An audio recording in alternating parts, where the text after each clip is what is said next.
ओम श्री गणेशाय नमः। ओम नमो भगवते वासुदेवाय। हरे कृष्णा कृष्ण कृष्णा हरे हरे, हरे राम राम राम हरे हरे। तव्हां सभिनी हरि भक्तन के नमस्ते। प्यारा भक्तों, ही कथा पाण गुरु कृपा से हासिल करे रहा आयूं। श्री गणपति सरस्वती जो दरे ध्यान करिया थो मां भागवत महापुराण जो बयान, जंहिंमें व्यासदेव ऐं श्री सुखदेव जी कयो आहे श्री कृष्ण लीला जो गुणगान। सबई चओ जय भागवतम महापुराण।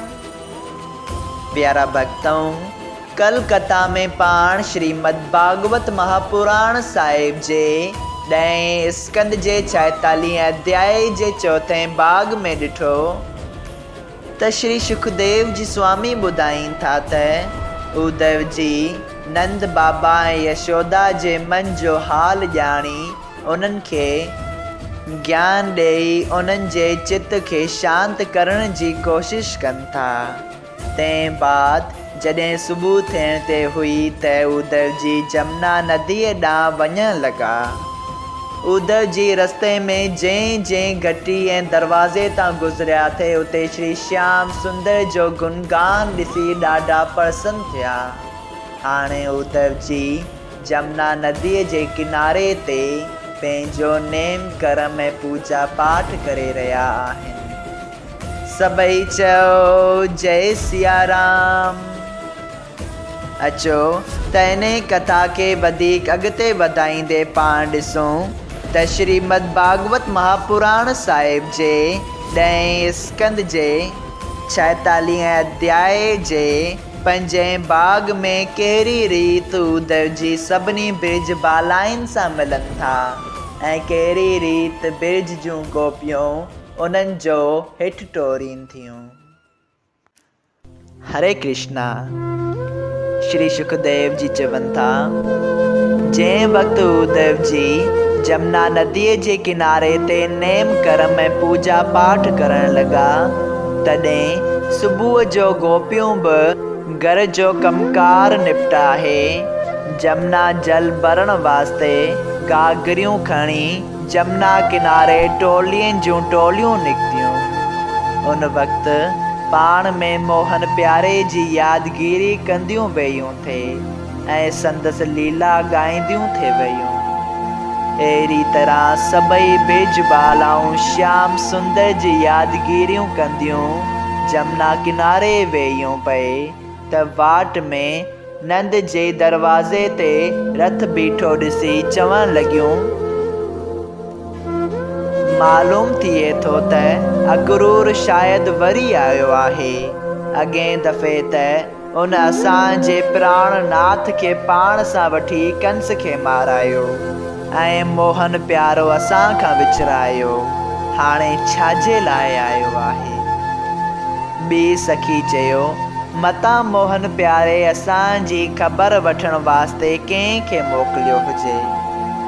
जॾहिं अहिड़ी तरह सभई गोपियूं पाण में ॻाल्हियूं कंदियूं जमुना किनारे ते पहुतियूं, तॾहिं उद्धव उन्हनि जूं प्रीत भरियूं ॻाल्हियूं ॿुधी मन में चवण लॻो, मूंखे बावण हो त मां मोहन प्यारे जो पूजारी आहियां,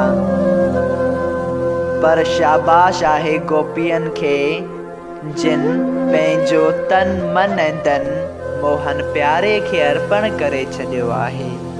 ॾींहुं राति सिर्फ़ु उन जी तात अथनि, ॿियो को ॼण त कम ई न अथनि। सबई चओ जय सिया राम।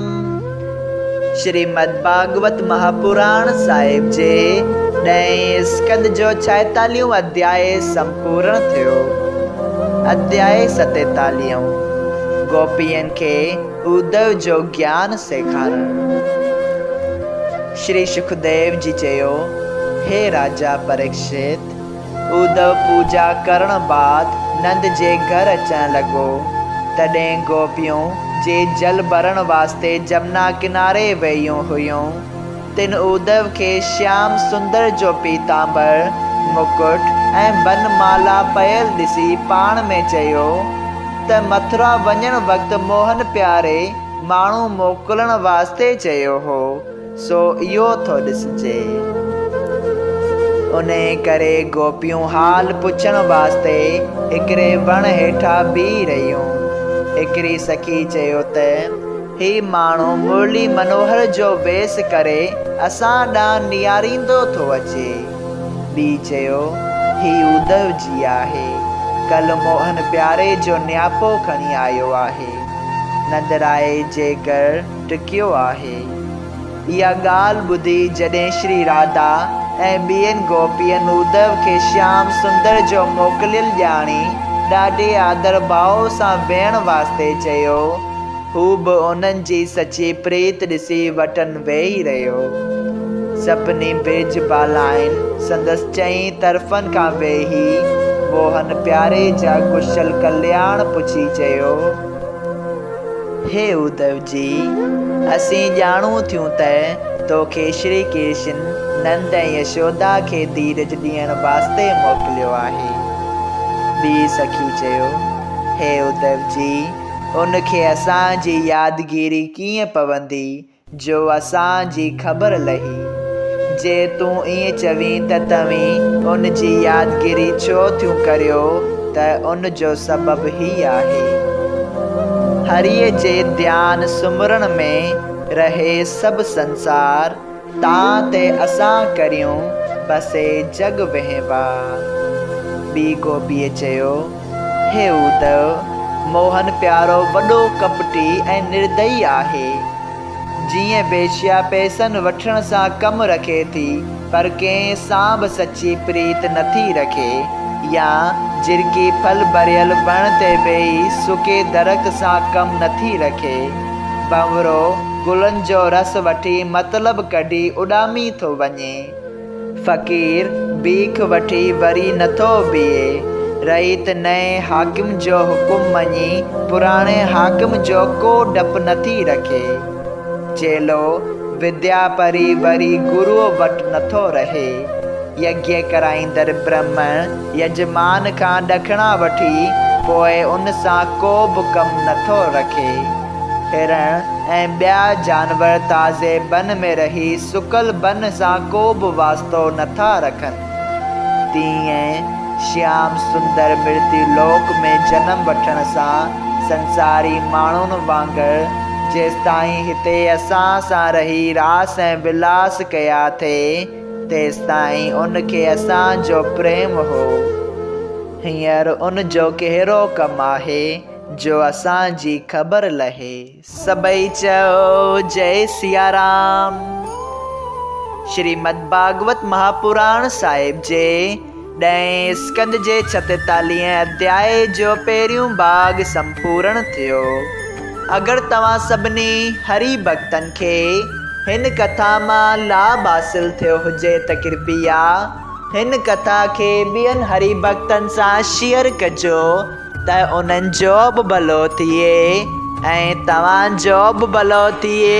सभई चओ जय सिया राम। राधे।